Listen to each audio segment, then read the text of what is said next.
He's been. You are listening to KC Sports Network, the #1 podcast network for today's Kansas City sports fans. With former players from your favorite teams, informed perspectives, and former insiders, this is the place for you. You can find us wherever you listen to podcasts or on our YouTube channel, all over social media, or our morning newsletter, KCSN Daily, dedicated to your Kansas City Chiefs. KC Sports Network is proudly presented by Emprise Bank, your partner in possible.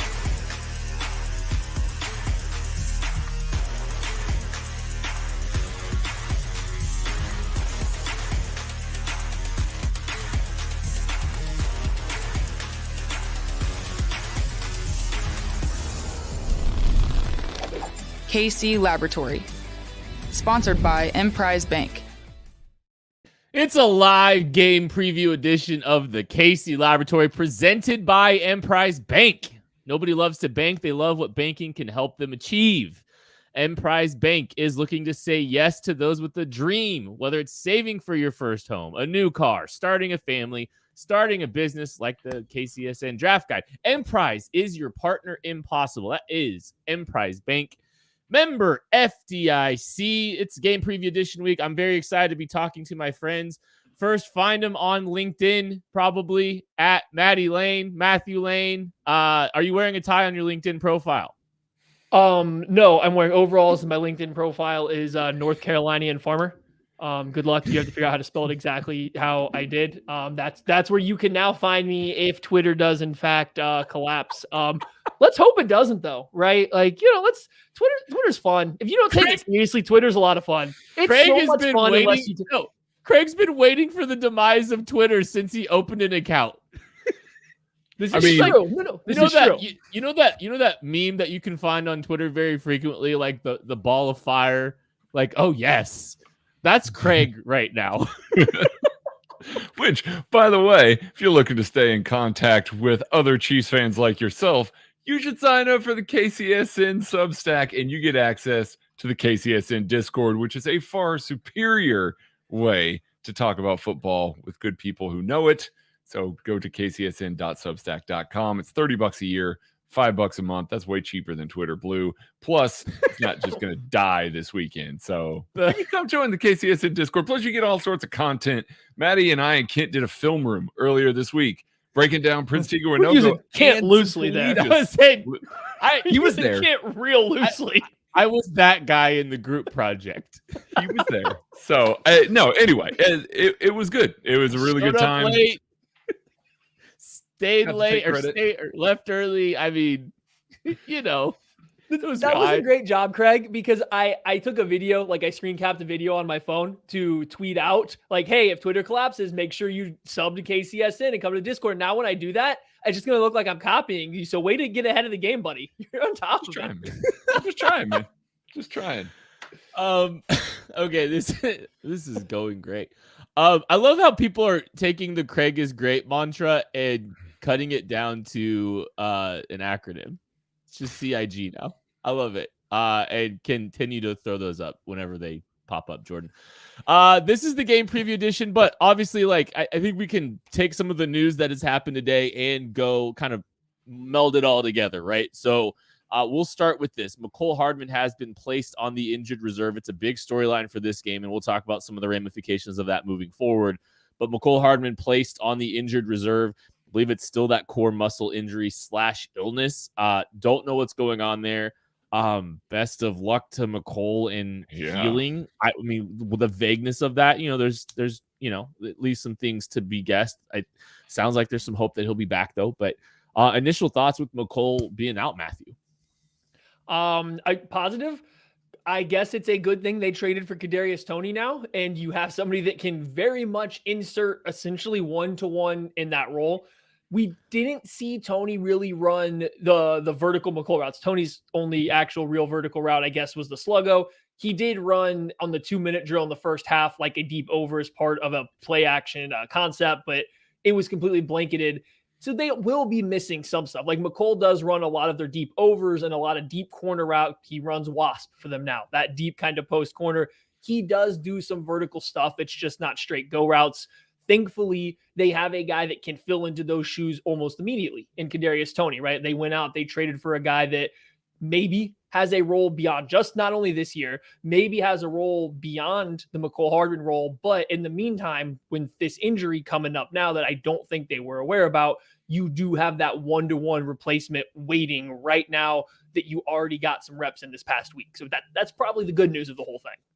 Yeah. And the bad news is Mecole was starting to really find a home in this offense this year. Arguably his best year of his career so far. I know the yardage, people are going to point to last year, but he feels like he's a more complete part of the offense this year. So yeah, this one, I read this one, I was a little bummed by it because I do think him in that role that he's got is very important to the way that the Chiefs want to run their offense. Now, like Maddie said, luckily you've got a guy like Kadarius Toney, you got a guy like Sky Moore. Try and get those guys the ball in space and let them work. You can still use some of those things, but Mecole knows more of the offense. He knows how to play off of Travis Kelce in an option route. He knows how to, translate some of the stuff that Patrick wants him to do as well. I know we see them get frustrated with each other at times, but that doesn't mean that he doesn't know where Patrick wants him to be.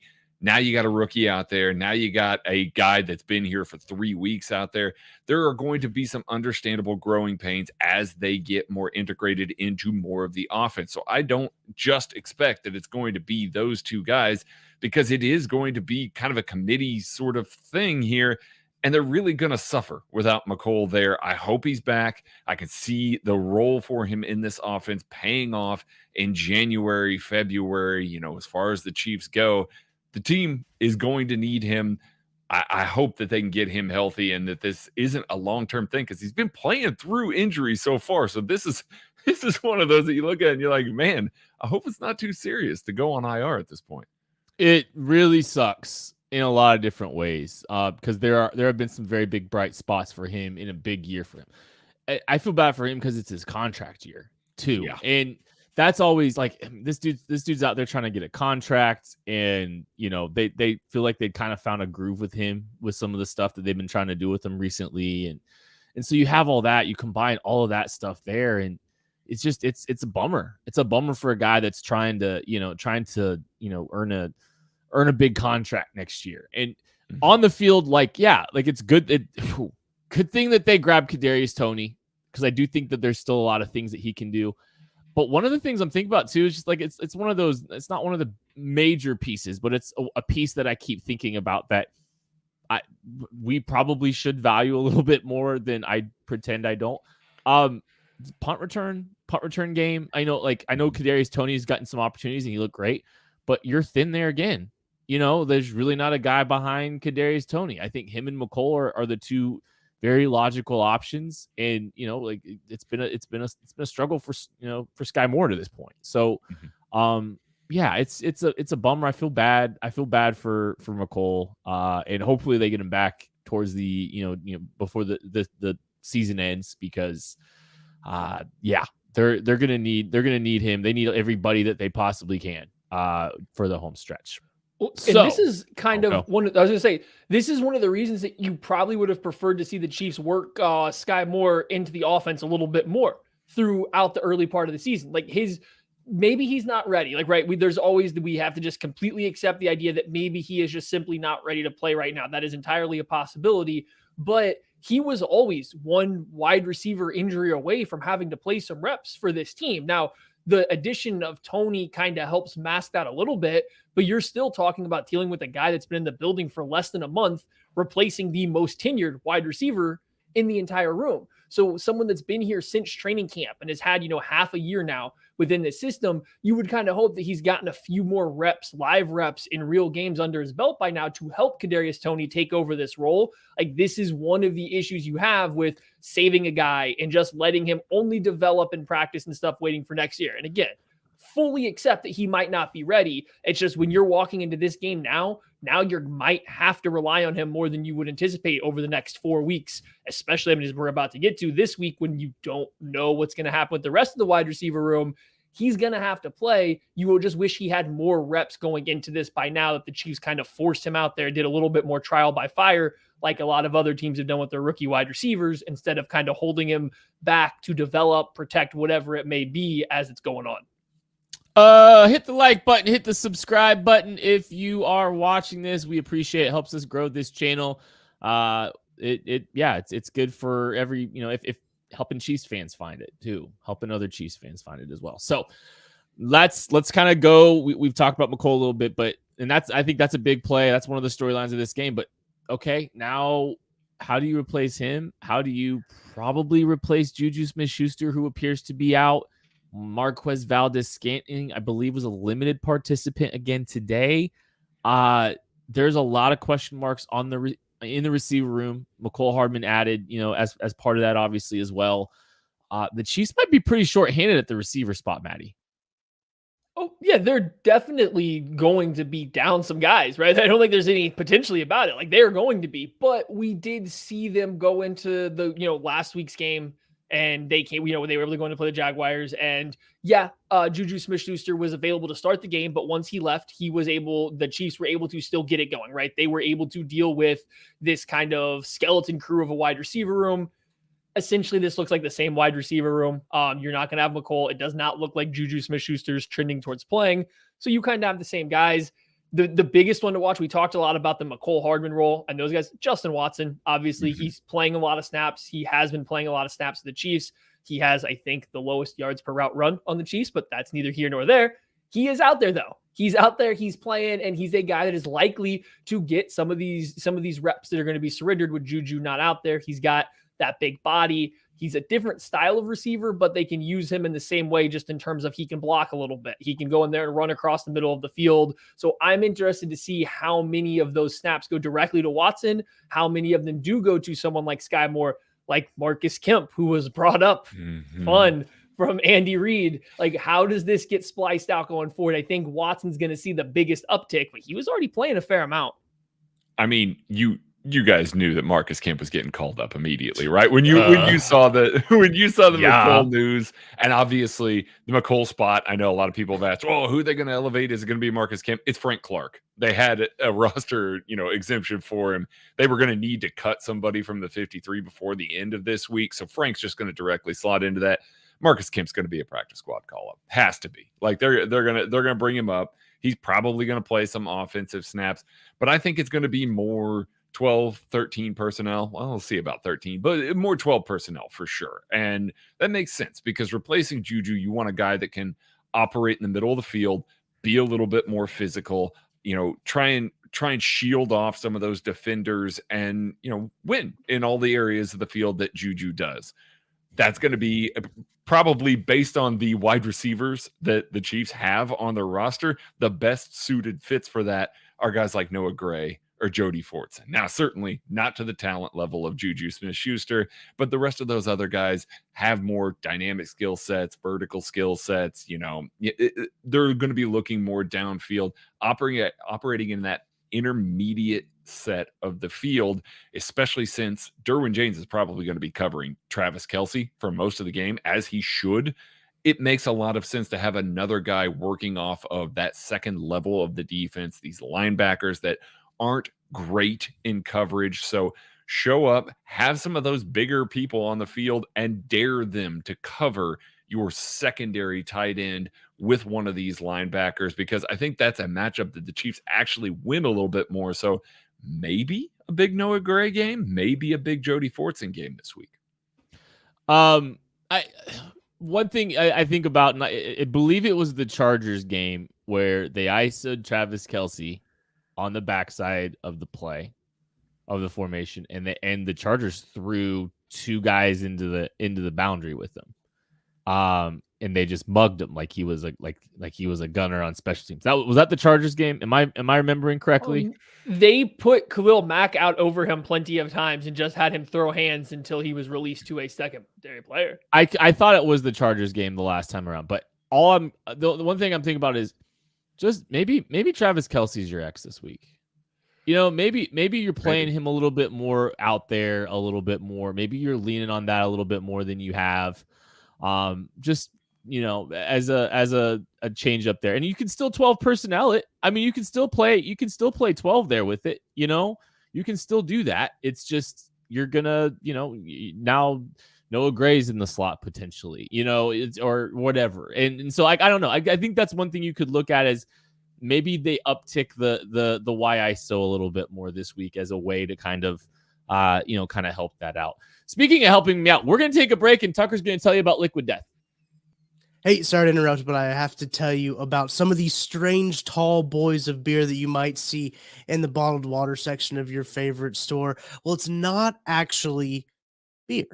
It's a liquid mountain spring water company from the Alps, and it's called Liquid Death. And you might be wondering, Tucker, why is it called Liquid Death? Well, let me tell you, it's because they'll brutally murder your thirst. That's right. Not only are they going to brutally murder your thirst, they are going to brutally murder plastic pollution in the process. It's wonderful with their infinitely recyclable aluminum cans. They also donate 10% of their proceeds from every can sold to help kill plastic pollution. It's great. They've got 4 flavors. They have regular sparkling water. They've got still water, which is the mountain spring water. And they have mango. They have berry flavored, and they also have the one I like here, the severed lime. I'm going to go ahead and crack it on open. And you can get a Liquid Death at your local Target, Walmart, 7-Eleven, or find a Liquid Death retailer near you with their store locator tool at liquiddeath.com/KCSN. That's liquiddeath.com/KCSN. Great job, Tucker. You nail it every time. Okay, so no. Before we move on, since I couldn't get this in before we had to go to Tuck, because I like Tuck. I was glad to hear from Tuck. But here's the problem with ISOing Travis Kelce specifically versus the Chargers. They kind of have the one guy in the NFL that has been able to shut him down one-on-one. The one guy. So if you want to even just give Derwin James a little bit of help, just a little bit of help. Maybe it is a Khalil Mack giving him a little punch off the line of scrimmage. Maybe it's a linebacker just hitting him before dropping into his hook zone on that side. That's not a winning formula. They have the one guy that has proven that he can slow down Travis Kelce a little bit by himself. I'm kind of terrified to ISO up Kelce, not give him any help, and then just say, hey, Justin Watson, MVS, and Noah Gray, go get open. That scares me a little bit. So I don't know. This is one game where I think I would actually not want to ISO Kelce at all. Keep him in the bunch, keep him in a stack, make it harder for them to get that matchup and have to throw the extra bodies over there, get your one-on-one somewhere else. Because that's the one matchup that I don't think the Chiefs have a huge advantage on. You think so you're just saying, hey, they're going to play man coverage? Or, if you ISO him, you line in Derwin over him, what are you doing? Probably, yeah. Even if you're going to play zone, you can still, it's playing match. The Chargers don't static drop like the Chiefs. They're not the Chiefs. They're matching him. So Derwin's probably taking Kelce most places he goes to at that point in time, right? So, you're good. I think you live with that if you're the Chargers. And even if you are playing zone, the Chiefs are losing their second best zone receiver at Juju Smith-Schuster, right? So, now you're going to have Justin Watson, MVS, newer receivers like Sky Moore, Kadarius Toney trying to be on the same page as Mahomes of finding holes in zone. I feel pretty good about challenging the Chiefs to do that. You can also play man to one side, zone to the other. Let Derwin lock up Kelce, you play zone the rest. There's a lot of options I think you just open up without Juju and ISOing Kelce. Not that they can't do it, some just being a main part of the game plan. I think this is the one team the Chiefs should get away doing that with. Well, one thing they could do is drop 8 in coverage like Craig Stout wanted to talk about. Yeah, the Chargers have started doing this a lot more as over the last several weeks. It's almost like they're ramping up towards a big matchup that they want to use it in more. So they've started to sprinkle it in through their defensive game plans a little bit.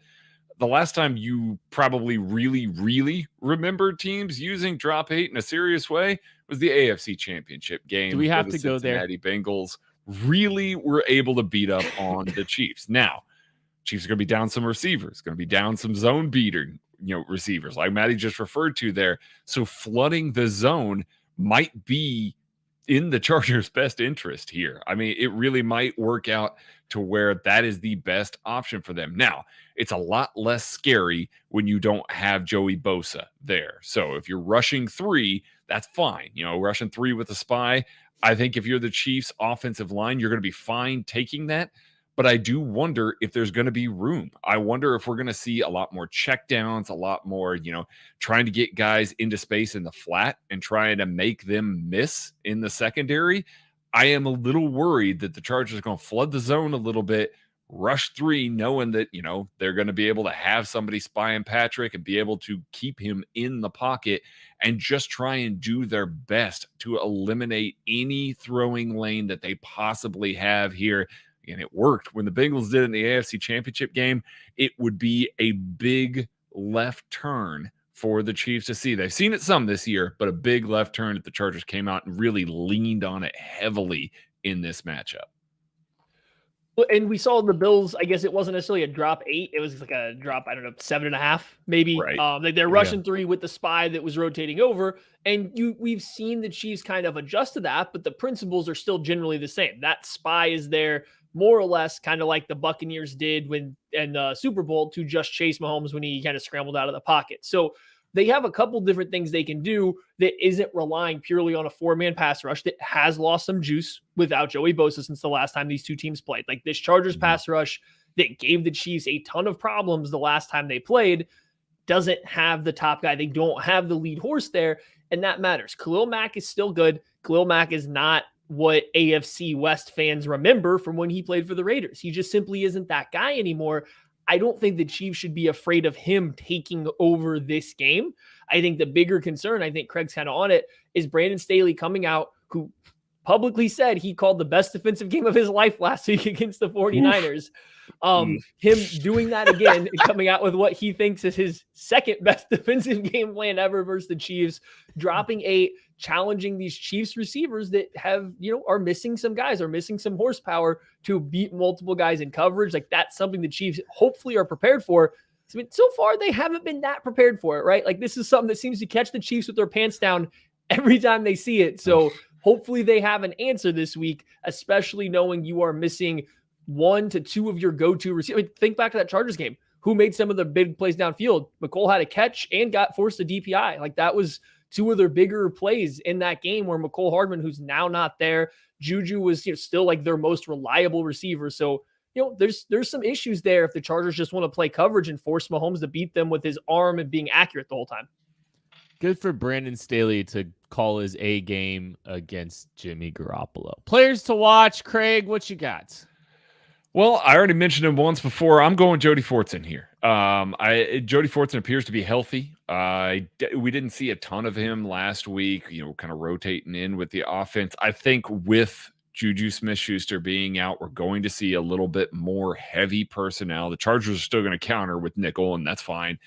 Jody Fortson is going to be a target in the middle of the field. And I think that Patrick Mahomes is going to just try and put it up to him, use that length, use that size, and try and get him the ball. I expect multiple catches. I expect a touchdown from Jody Fortson this week, using him in the red zone. I think it's a big Jody Fortson week. And we'll be looking back on this one in the postgame and saying, hey, it's a good thing that the Chiefs had a guy like that they could lean on a little bit when they were so depleted at the receiver position. Interesting choice, Craig. I am going with Noah Gray, who is coming off of 2 of his better games the past 2 weeks with the big late down catch to get the Chiefs, into range against the Titans, and then a nice touchdown catch on the little tight end wheel slot fade route to score a touchdown against the Jaguars. Noah Gray is coming along. I think you see him getting a few more targets. You see the Chiefs and Mahomes specifically looking for him on some of these play action concepts. We've seen them now dial up a couple plays in which he is very much the first read of the progression, even working downfield to get the touchdown pass. I think he was actually running a deep corner route on that deep pass into the Titans that ended up being a little bit of a broken play. So he's getting some real stuff called for him. He's playing better. His blocking has been a lot better this year, actually. He's been a lot better as a blocker, which means he stays on the field.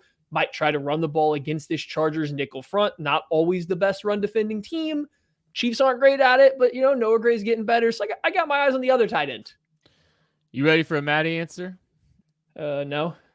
Player to watch, the non-starting running backs. There's 2 reasons for both of them. First off, the leading target recipient on Sunday, Jerick McKinnon, got very involved, especially after Juju Smith-Schuster's exit. So that is definitely something I'm going to be monitoring as somebody that, got some run in the second half in the passing game, got a lot more involved. And the guy that didn't get involved very well, Clyde Edwards-Helaire, I'm keeping an eye on him because, I mean, he's the guy that I'm just curious to see what his snap count looks like. I'm curious to see if it's a continual regression. I mean, the way we've seen it, or are we taking Andy for his word that there are some Clyde games coming? We're going to find out more about the rotation, I think, this week. You saw him very well faded out and unsuccessful when he was on the field. Two targets and a 3-and-out when he wound up on the field. So I'm very interested to see both of these running backs involved.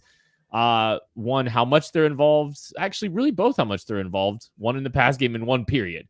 Let's move on to the defensive side of the football. Matthew, the Chargers in their quick passing game, something to monitor.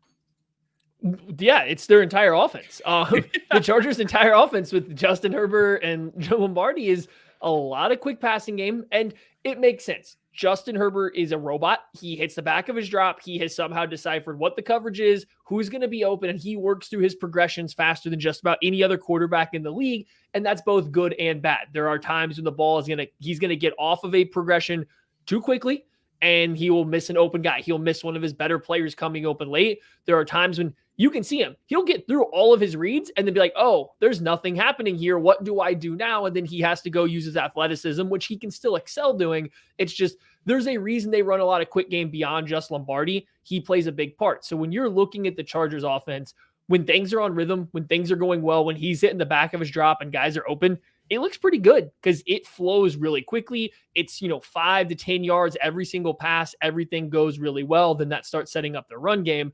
The issue the Chargers, kind of quick game is going to run into, a lot of their concepts are designed to beat cover 3, are designed to beat single high safety stuff because they're just putting 5 routes underneath saying, hey, you only have 4 zone defenders here, cover these 5 routes. And Herbert's so good at getting from the left sideline to the right sideline to find the one of the 5 guys that's open. You know where that doesn't work as well? When the team across me is playing a bunch of cover 2 and they have 5 zone defenders chilling underneath, one of which is Trent McDuffie, who's been playing excellent in that flat. Like, he does a good job of taking away 2 routes as anybody else that I've seen this early on in his NFL career. So like, you all of a sudden have a defense that just defaults to playing the proper coverage to stop some of what the Chargers like to do in their quick passing game. So it's just going to be an interesting chess match to see if it's the same traditional stuff the Chargers always do, or do they try to push the ball downfield like that cat and mouse game? Because in theory, they should favor the Chiefs the way these two teams are breaking in terms of their tendencies right now. And it definitely favors the Chiefs if you don't get to see the 2 best wide receivers on the field for the Chargers. Mm-hmm. If you don't have Williams and Allen out there on the edges, that changes everything. We liked Joshua Palmer a lot coming out. Joshua Palmer doesn't scare you the same way that those 2 guys do. And when they have to lean on Joshua Palmer a little bit, they also have to lean on Gerald Everett a lot in their offense. That is a completely different problem for the Chiefs defense to solve there. So we're paying attention to that. Obviously, Mike Williams, Keenan Allen, both limited. Both days this week. There's some rumors that who knows, if they're actually going to be able to play. This definitely seems like the Chargers playing a little bit coy with the Chiefs. I expect them both to play. And if that happens, like Maddie said, now all of a sudden you can get a little bit more vertical. Keenan Allen, Mike Williams will absolutely put double move on you, go up, hit a go ball. They're going to test and try and throw in that honey hole, in that cover 2 zone. The Chiefs are going to run cover 2. They just are. That's what they are right now. Joe Lombardi, Justin Herbert, and these receivers know it. They have to be licking their chops a little bit more. So you're going to be reliant on guys like Juan Thornhill, Justin Reed to react quicker than we've seen them do so far this season to stay over the top of some of these, because Justin Herbert has the ability, has the talent to just hit the honey hole all game long and make the Chiefs defense pay if they do not just, play cover 2 all game long. Well, and I mean, the read will take him there too. Like, to Maddie's point about being a robot, he has no qualms with trying to throw, a corner route into that or throwing a rail shot. And he's going to try to fit those kind of balls more often than not. Speaking of Justin Herbert, affecting him is going to be a big factor in this game. Getting pressure on him. Can they do it with Ford? How do you? I mean, you got to heat him up. What you thinking? What do you think about that, Craig? I mean, if they can't do it with 4 this week, there's a problem. There's a problem with the Chiefs defense at this point. I mean, they are starting Jamari Sawyer, a 6th round rookie that, is coming out in the draft this past year. He's over there at left tackle because Rashawn Slater is hurt. His feet don't move particularly well, so it doesn't matter that the Chiefs have a lot of power guys. They should be able to really test the arc against him. And then the other guy across from him is Trey Pipkins. And this team has seen Trey Pipkins countless times, and they have beaten up on him countless times. If one of those two guys isn't starting, it's Storm Norton, who the Chiefs have beaten up on worse. And then when the first time that we saw this team earlier this season, we saw Zion Johnson, who's still there, be able to handle Chris Jones a little bit. All they did was move him over in front of Matt Filer, and he destroyed Matt Filer all game long. So I think that the Chiefs should have plenty of success rushing the passer. Now, Justin Herbert's going to get the ball out quick. Again, short passing game, ball's coming out quick.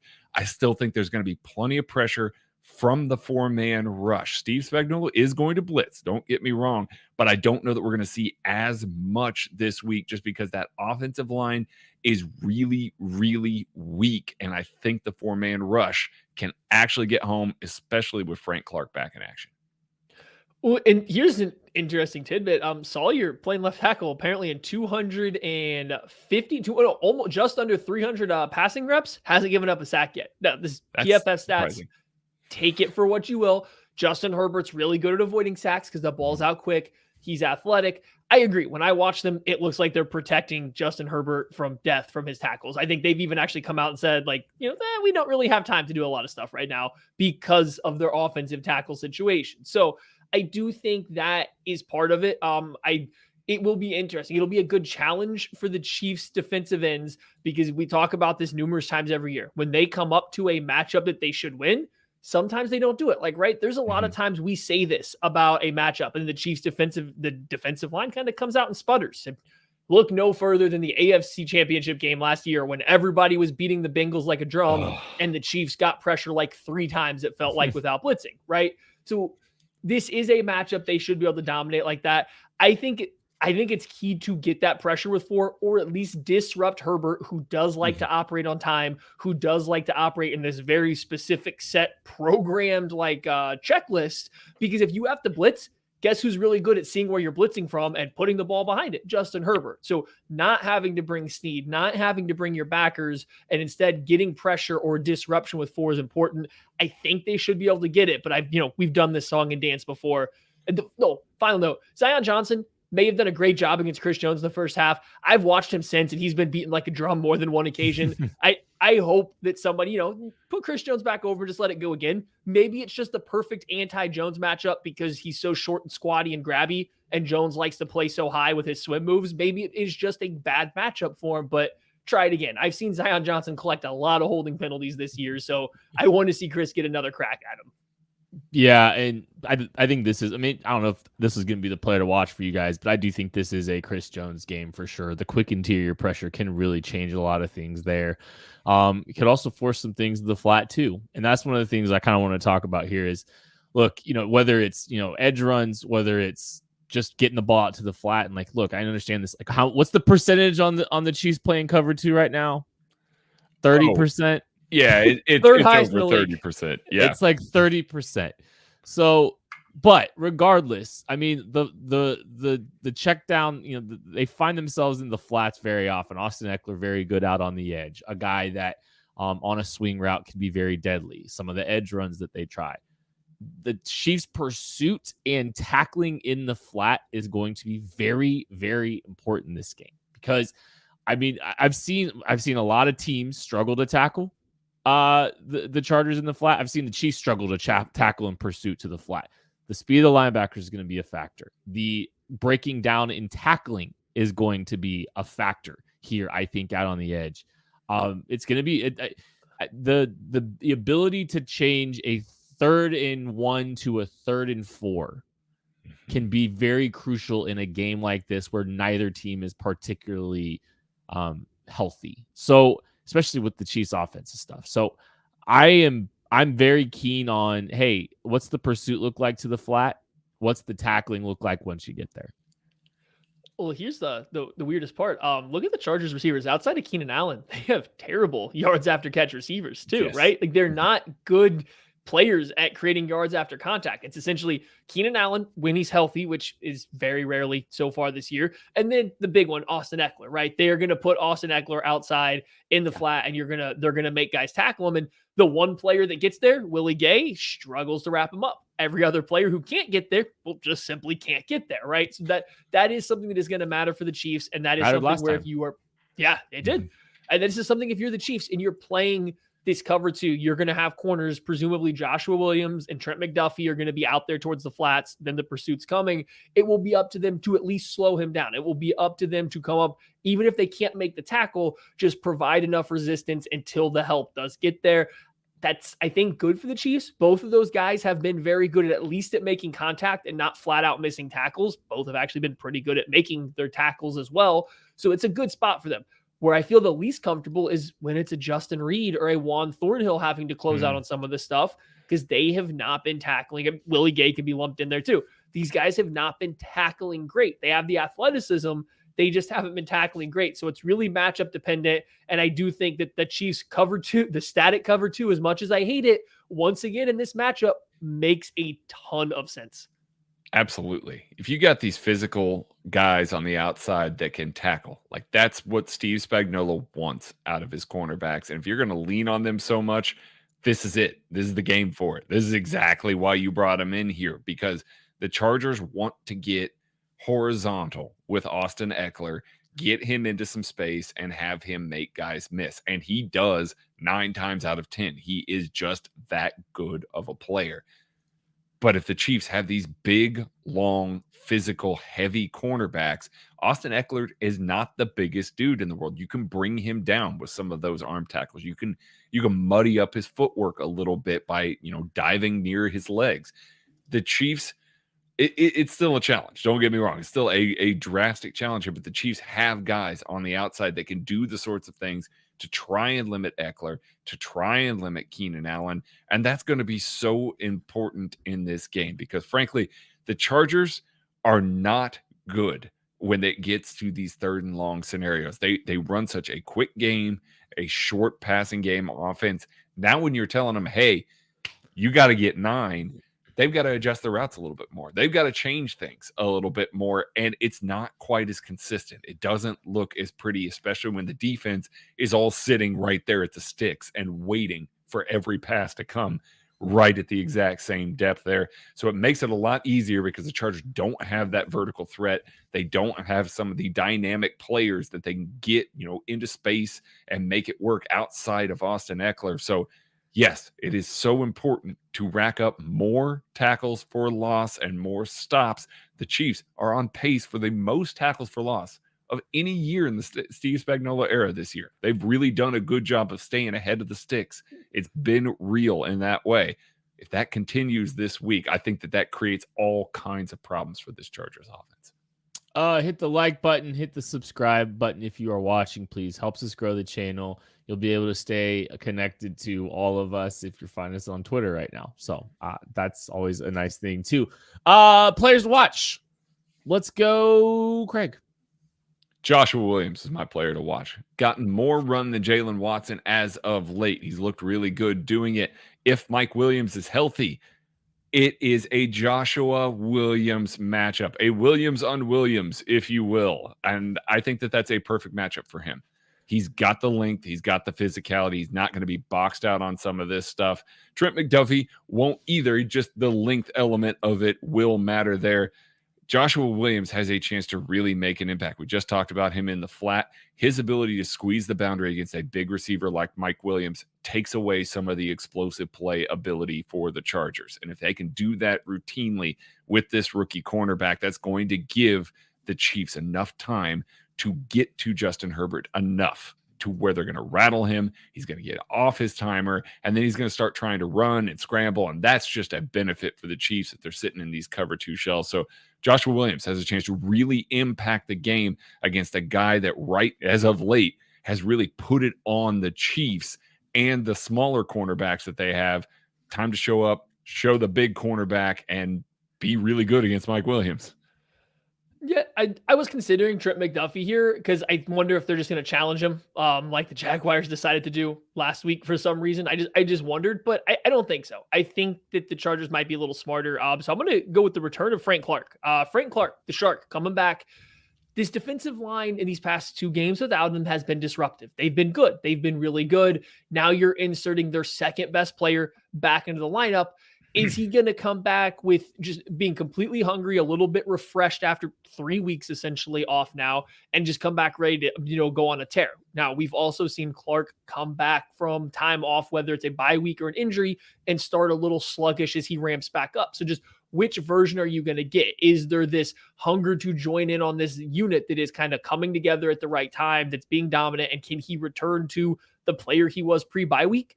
This matchup against Sawyer, against Pipkins or Storm Norton, with the way he was playing before, is going to be a big game, right? Especially you pair that with Chris Jones, what Carlos Dunlap's been doing. Like, I think there's a chance he could come back and have a huge game here as a pass rusher or even just a run defender for the Chiefs, because that matters, right? So I got my eyes on Frank Clark, and this defensive line going to go from disruptive, fun, potentially being really good to like actually maybe being pretty darn good down the stretch here. I'm not holding my breath for it, but I think there's a chance, and it kind of depends on how Clark comes back. I'm staying there on the defensive line. We're all thinking, hey, this could be a Chris Jones game. Why can't it be a Colin Saunders game? I mean, Colin Saunders has come on pretty strong recently the last few weeks. Contract years undefeated. We talk about that. Rest in peace, Therese. But this guy's been playing with his hair on fire. He's played well against the run in the past. He's been disruptive. I mean, this is a weak interior offensive line. Chris Jones is going to be getting a lot of attention. Maybe Colin Saunders can mess some things up this week too. So I'm keeping an eye on Colin Saunders. He's my player to watch on the defensive side of the ball. It's time to predict this football game, boys. Craig? Whew. Well, I think injuries matter so much in this game. Obviously, that's not groundbreaking news by anybody. I do think that the Chargers are going to have a lot of their injured players back, and I think the Chiefs are going to be very shorthanded. And honestly, I'm not sure that it's going to matter. The Chargers are fairly predictable. This defense without Joey Bosa is a completely different animal. Teams have been able to run on them. Teams have been able to throw on them. Even J.C. Jackson was not playing great even beforehand, but they've clearly taken even a further step back from him so far since they've been missing him. And then on the offensive side of the ball, they can't protect Justin Herbert very well. Now, sure, he's getting the ball out quick. They're really able to kind of move the sticks 2, 3, 4 yards at a time. That's fine. Steve Spagnuolo is more than happy to allow that and hold them to field goals. And I think the Chiefs offense is going to be able to score touchdowns. So I actually think that this plays right into what the Chiefs want. They have a chance to essentially go to a 4-game lead over the entire AFC West if they win this one on Sunday night. I predict that it's going to happen. I've got the Chiefs winning this one 28-17. Ooh, okay.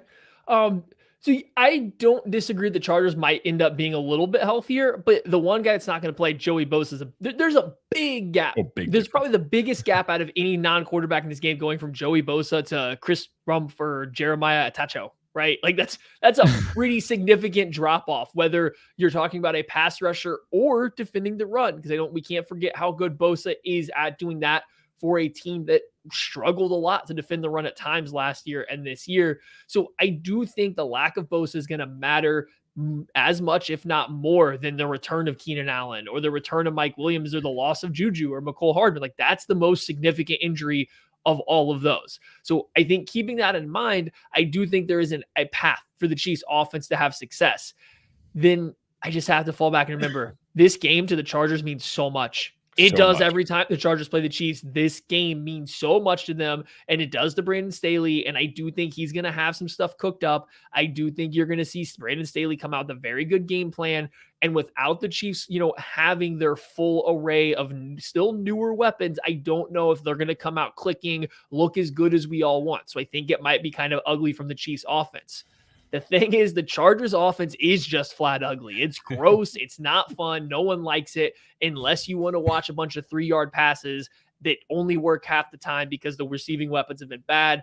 I do think the Chiefs take it, but I think it's gross and we don't enjoy it. Some more special teams missed kicks are definitely incoming because that's the way this game is going for the Chiefs right now. Chiefs 26, Chargers 22. It's a kitchen sink game for the Chargers, for sure.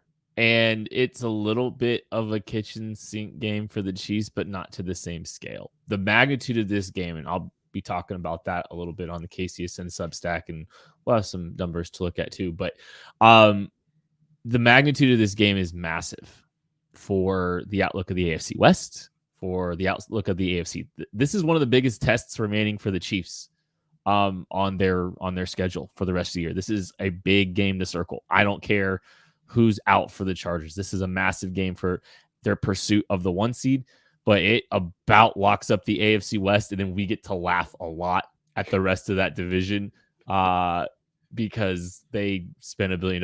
It'll be a very, very fun post-game show. Actually, I'm predicting it's going to be a fun post-game show. It's going to be an ugly football game.